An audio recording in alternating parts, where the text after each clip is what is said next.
Épître de Paul aux Romains, chapitre 11. Je dis donc, est-ce que Dieu a rejeté son peuple, donc Israël? Loin de là, car moi aussi je suis israélite, de la postérité d'Abraham, de la race de Benjamin.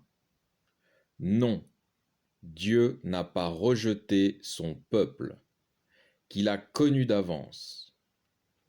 Ne savez-vous pas ce que l'Écriture rapporte dans le chapitre d'Élie, comment il adresse à Dieu cette plainte contre Israël?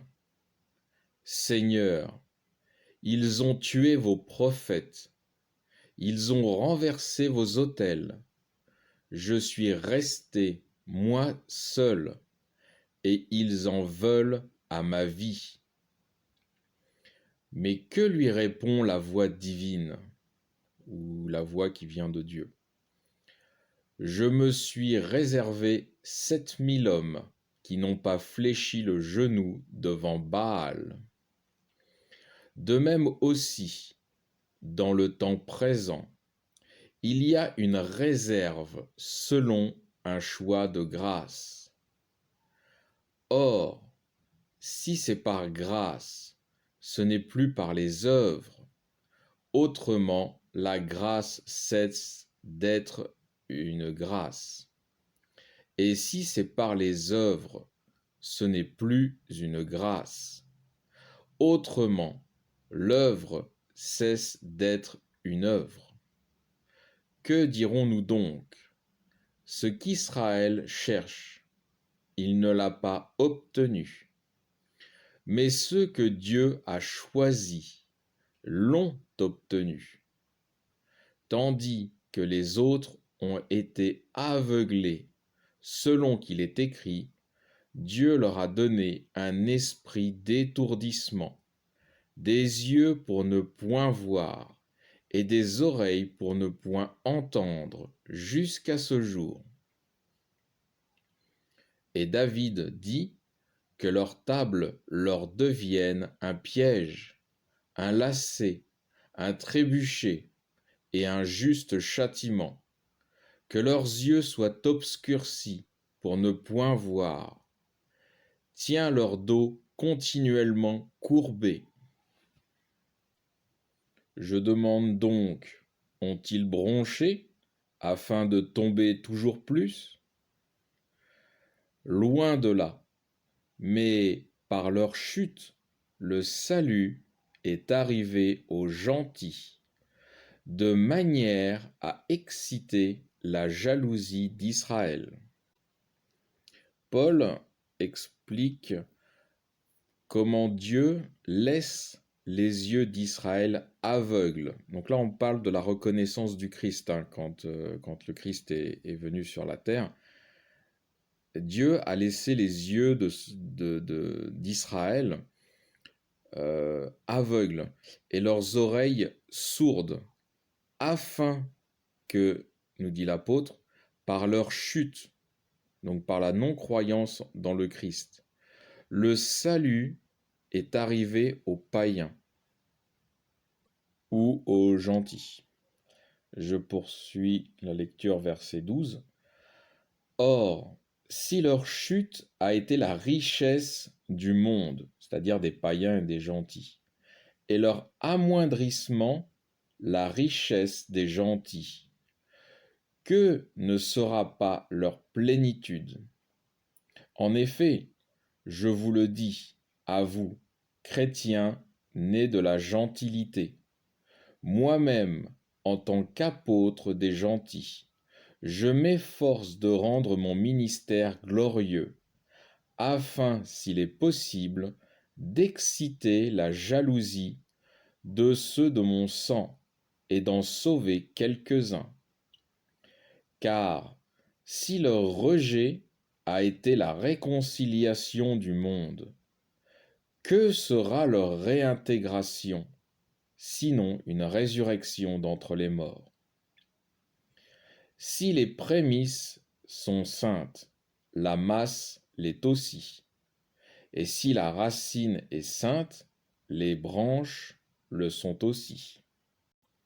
Mais si quelques-unes des branches ont été retranchées, et si toi, qui n'étais qu'un olivier sauvage, tu as été hanté, hanté ça veut dire greffé, si tu as été hanté à leur place et rendu participant de la racine et de la sève de l'olivier, ne te glorifie pas à l'encontre des branches. Si tu te glorifies, sache que ce n'est pas toi qui portes la racine, mais que c'est la racine qui te porte. Tu diras donc, ces branches ont été retranchées, afin que moi je fusse hanté ou greffé. Cela est vrai. Ils ont été retranchés à cause de leur incrédulité. Et toi, tu subsistes par la foi. Garde-toi de pensées orgueilleuses, mais crains, car si Dieu n'a pas épargné les branches naturelles, crains qu'il ne t'épargne pas non plus. Considère donc la bonté et la sévérité de Dieu, sa sévérité envers ceux qui sont tombés, et sa bonté envers toi, si tu te maintiens dans cette bonté. Autrement, toi aussi tu seras retranché. Eux aussi, s'ils ne persévèrent pas dans leur incrédulité, ils seront hantés, car Dieu est puissant pour les hanter de nouveau.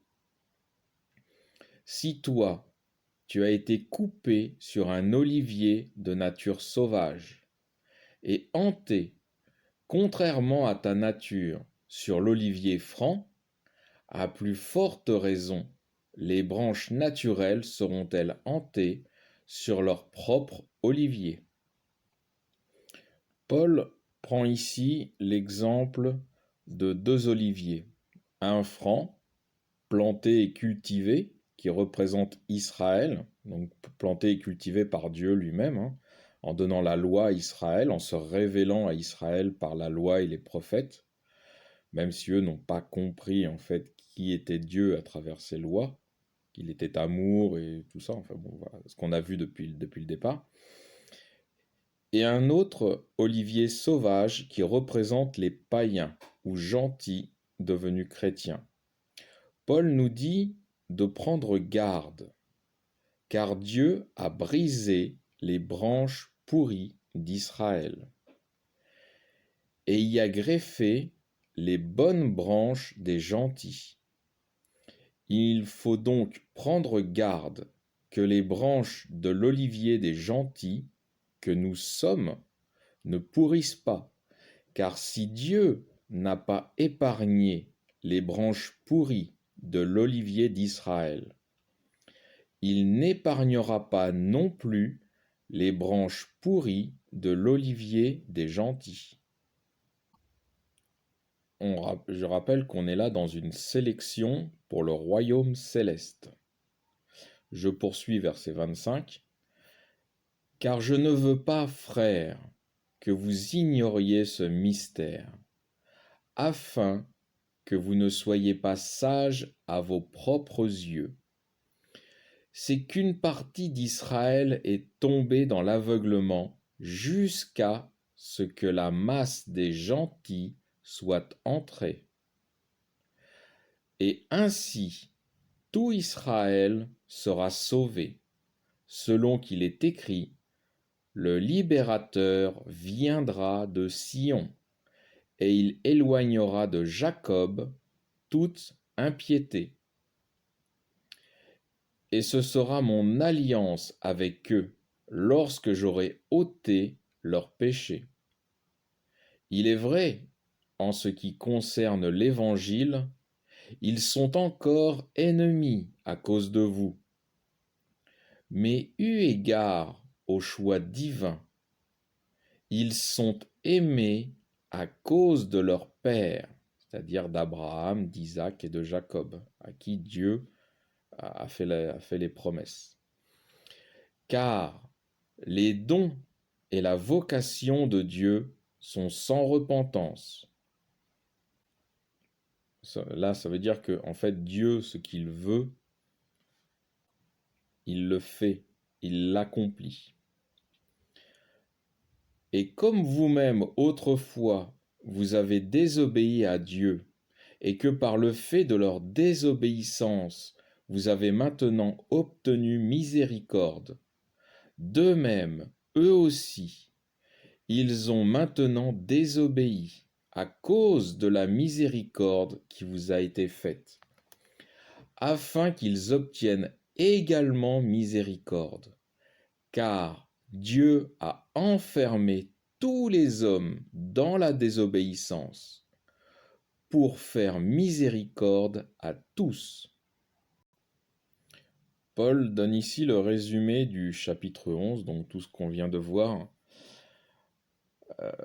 tous les détails qu'on a vus. Là, il en donne le résumé, que c'est Dieu, dans son amour et sa bonté, pour l'ensemble de l'humanité, des humains. Il a renfermé tous les humains dans la désobéissance, dans une même désobéissance, pour que tous bénéficient de sa miséricorde et de sa grâce. Je poursuis verset 33. Ô profondeur inépuisable, et de la sagesse et de la science de Dieu, que ses jugements sont insondables et ses voies incompréhensibles. Dieu a une sagesse tellement profonde, tellement grande, qu'il nous est impossible, bien souvent, de comprendre pourquoi il fait les choses. C'est ce qui rend compliqué le raisonnement humain en essayant de comprendre Dieu. Et pour arriver à comprendre Dieu, il faut se rapprocher de l'amour, parce que Dieu est amour, et tout ce qu'il fait, c'est par amour. C'est pour cela aussi que si l'on n'ouvre pas son cœur, on ne peut pas comprendre la Bible, c'est impossible. C'est pour ça qu'il faut ouvrir son cœur pour comprendre la Bible, pour comprendre les voies de Dieu. Je poursuis verset 34. Car qui a connu la pensée du Seigneur, ou qui a été son conseiller, ou bien qui lui a donné le premier pour qu'il ait à le recevoir en retour? De lui, par lui, et pour lui sont toutes choses. À lui la gloire dans tous les siècles. Amen. Fin du chapitre 11.